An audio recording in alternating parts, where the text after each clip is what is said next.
and expect the world to ignore that fact.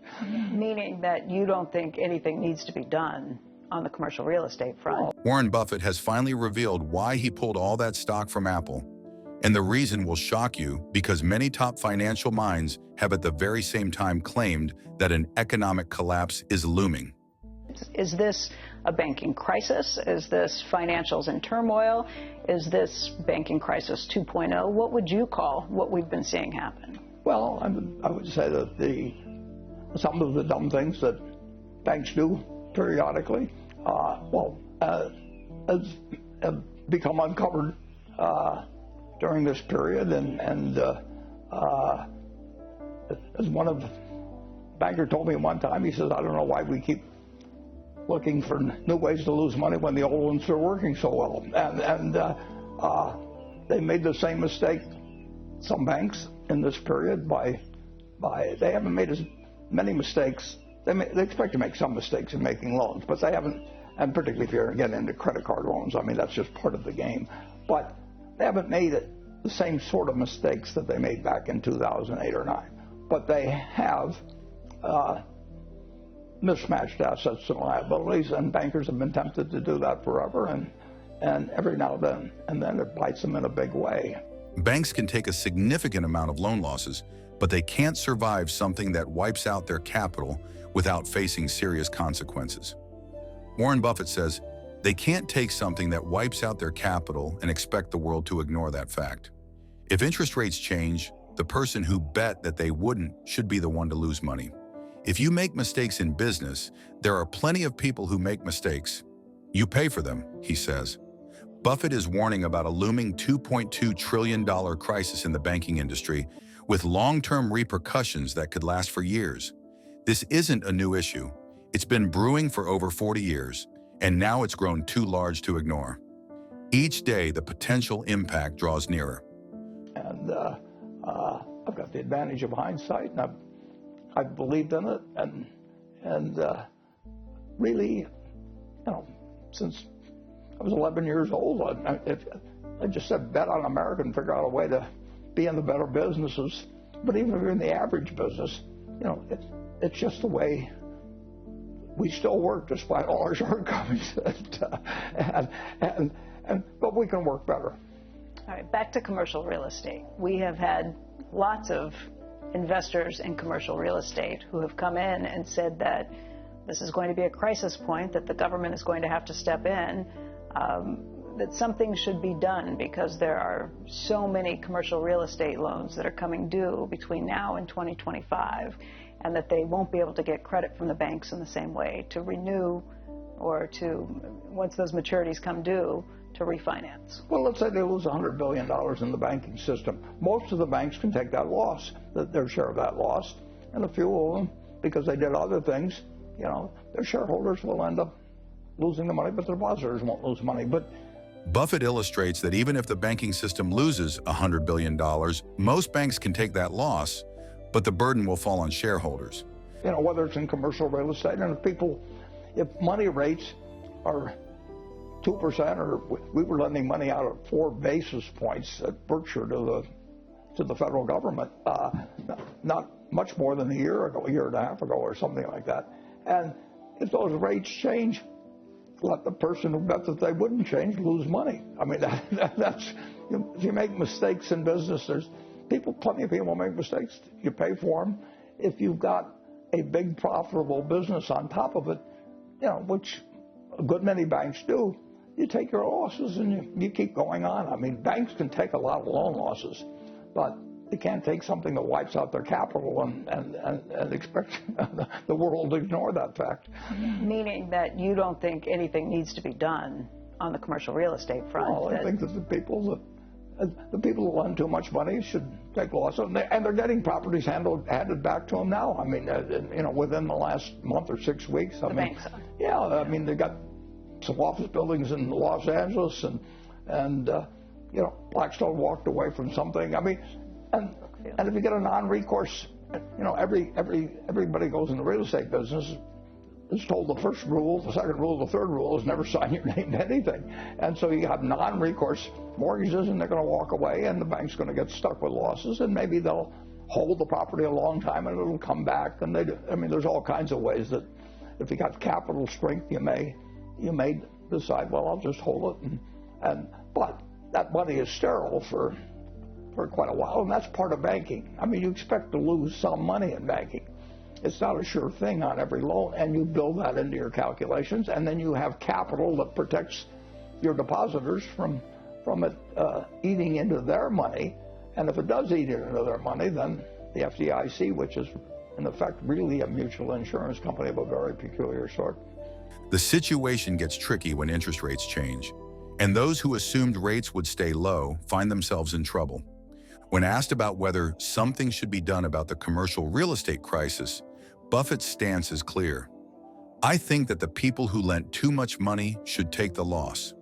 They're getting properties handed back to them now. Within the last month or 6 weeks, some have already received office buildings in Los Angeles, and Blackstone walked away from something. He points out that many real estate investors are told not to sign their name to anything, so they have non-recourse mortgages and can simply walk away, leaving the bank to take the hit. In some cases, the bank may hold on to the property, hoping it will regain value over time, but that money is essentially sterile for a while. This is just part of the banking business, according to Buffett. You expect to lose some money in banking. It's not a sure thing on every loan. Banks plan for this by maintaining capital to protect their depositors. And if things go wrong, the FDIC steps in to spread the losses among other banks through higher assessments in the future. Where inflation is coming down, that the Fed is doing too much. What do you think of the job the Fed is doing right now? I do not think I could run the Fed as well as Jay Powell has run. I think Jay Powell has been a terrific, and part of the job, well, look at Paul Volcker back in the 1980s. I mean, people were sending him, he needed Secret Service protection and everything else. But in the end, he felt his responsibility was to do the right thing at the Fed, and he didn't give a damn about what anybody wrote about him or anything else. And I think that he's one of my heroes, and I think he's one of Jay Powell's heroes. And I think Jay Powell did the same thing actually in March of 2020 when we went into the pandemic. I think at the annual meeting that year, I said, that he was a hero and he is a hero, and you have to act, and you have to act on insufficient information, and you've got an ultimate responsibility to the American public. It doesn't mean you can stop recessions. It doesn't mean that you can turn bad loans into good loans or anything else. But it does mean that you got to keep the system working. And the system came close to stopping. If you read a book called $1 Trillion Triage, you can get it on a day-by-day account. And people don't know how close it was. To understand Buffett's warning, it is necessary to get the basics of banking. At face value, banks are in the business of lending money. The banks lend to people and businesses who pay back to the banks with a percentage added as interest. The borrower is pleased that he received the money, while the bank is also happy because they earned something on that money in form of interest. But the crucial element of Buffett's message is how banks acquire the money they lend out in the first place. Banks aren't lending out their own money. Instead, they use money from their customers, funds that people deposit into checking and savings accounts. The bank essentially borrows that money from depositors and lends it out to others, with the aim of profiting from the difference between what they pay depositors and what they earn from loans. Instead of thinking of it this way, John lends his buddy Michael $100 for the date, but John himself has only $20, and he borrows another $80 from Tim and promises him back with interest. If all goes well, Michael pays John back with interest, and John pays back Tim, keeping the profit for himself. This is essentially how banks operate. However, if things don't go according to plan, let's say Michael can't repay John, then John is in trouble because he still owes Tim. In this case, the analogy mirrors the banking industry's current situation. Instead of $100 being lost, banks are facing potentially $2.2 trillion in troubled loans. The root of all this trouble lies in 3 key words: commercial real estate. The impacts of this ticking time bomb are becoming clearer, but first, let's understand how banks got themselves into this mess. Most real estate purchases, whether it's a massive downtown building or a small suburban house, are funded with debt. Debt underpins the entire real estate market. As interest rates dropped, borrowing became cheaper for both individuals and companies, allowing them to take on more debt. This fueled the real estate market, sending property prices sky high. Buyers, enticed by low rates and rising property values, loaded up on trillions of dollars in cheap debt. For over 40 years, this didn't seem like a problem. But things have radically changed, and now this house of cards, built over generations, is on the verge of collapse. Unnecessary fear is a terrible thing to give people. And Roosevelt and the New Deal really wanted to get rid of that. And here we are, X years later, and we've got a mechanism that's so much better than we had going in, but people really don't quite understand it. And maybe it takes the President of the United States to just go on and deliver Roosevelt's message and make it more clear to people what we really do have and what they need to be worried about and what they don't need to be worried about. But of course, if you're trying to win an election next time, you tell people, that if you're out of office or you're out of control, you tell them how terrible the other guy is for getting them into this problem. And that's going to always live with us. So you look around and you're not worried at this point? Well, at 92, I've got other things to worry about. No, I'm not. I don't worry about our ability. There's things I worry about. Sure, I worry about the nuclear threat. I worry about a pandemic in the future and all kinds of things. But I don't worry about them because I can't do anything about them. But I've actually, that's what I originally thought my money could be best used for. But I don't know any answers now after 40 or 50 years of thinking that way. To understand why this shift is so dangerous, let's look at some background. When an individual buys a home in the U.S., they usually get a 30-year fixed-rate mortgage. This means the interest rate stays the same for the entire life of the loan, which shields buyers from any future rate hikes that might otherwise make their payments skyrocket. Commercial real estate owners, however, don't have the same luxury. Their loans are typically not fixed for the life of the loan. Instead, these loans essentially come due every 3 to 5 years, and the interest rate resets to whatever the current market rate is. While this may not seem like a big deal, these rate resets can be devastating. This is where the radical shift comes into play. Between 2009 and the first quarter of 2022, interest rates hovered near zero. During this 15-year period, real estate investors took on massive amounts of cheap debt, much of it borrowed from banks. But in response to rising inflation, the U.S. Federal Reserve began aggressively hiking interest rates at the fastest pace seen in generations. Rates are now at their highest levels in 20 years, creating a ticking time bomb within the banking industry. Banks are currently holding $2.2 trillion in commercial loans that were made when interest rates were much lower than they are today. These loans are approaching their reset dates, and when they do, the consequences could be severe, not just for the banks and property owners, but for the entire economy. Because Warren Buffett is not the only person whose warnings we should be heeding right now. Michael Hsu, the acting comptroller of the currency, has issued a stark warning about the potential consequences if stricter stability rules aren't finalized. In an interview with the Financial Times, he stated that failing to secure these rules could lead to an unraveling internationally of the safeguards put in place after the financial crisis. This could set the stage for another global banking meltdown. A lot of different business cycles, and you've seen hyperinflation, and you've seen, secular disinflation last forever. What do you think happened this time to get to 40-year highs? It's obviously pandemic related and supply chain related, but do you ascribe anything to the Fed enabling too much fiscal spending, profligate spending by the federal government, or by the government in general? Do you think that added to it, the increase in the money supply, or where did it come from? Why did we? What engendered it this time around, and how bad is it? How long lasting? It's fun sending money out to people if you want to stay in office and you want their vote, and that's always been a problem of our political system, and and around the world, and some countries have just printed it where they have billions and billions of this currency or that. And inflation is a constant threat to a country. But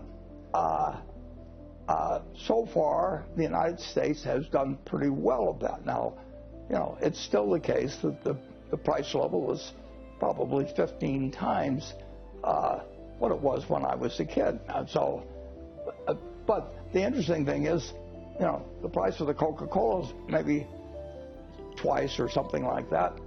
Main cost is the container, and the price of the New York Times has gone up 40 for one or 50 for one. I mean, it's a very uneven thing, and base commodities tend to move less. But oil was $3 a barrel when I was back when I was managing money at first, and it had been 10 cents a barrel. Xu explained that such a breakdown would create unhelpful uncertainty for U.S. banks, could lead to a race to the bottom, which would sow the seeds for a future financial crisis, and it would hurt U.S. credibility and leadership on these issues. The rules in question are part of the so-called Basel III Endgame, a global regulatory framework designed to strengthen financial stability and bring consistency to how large banks are regulated worldwide. Last month, the Federal Reserve introduced a watered-down version of its reform package, reducing additional capital requirements by more than half and limiting the number of banks it would apply to. UK and EU regulators have also delayed implementation and softened some of the terms. Xu's comments highlight growing concerns in Washington about whether these long-awaited regulations will actually be completed, especially as the outcome of the November 5th presidential election looms. The Office of the Comptroller of the Currency, OCC, which Xu oversees, is one of 3 agencies that must approve these rule changes for the final post-crisis regulations to take effect. Xu noted, "I do think memories have faded, certainly from the 2008 financial crisis. That has enabled a certain amount of complacency. Despite these efforts, large banks have been pushing back hard. They've successfully weakened some proposals and are now trying to further undermine the regulations. These higher capital requirements would force banks to set aside more money to absorb potential losses, limiting their ability to take on risks and generate profits. Unsurprisingly, lenders argue the requirements are excessive and will raise costs, potentially harming the U.S. economy." Some regulatory institutions are considering stricter scrutiny over merger and acquisition deals. The Justice Department has made public statements about this.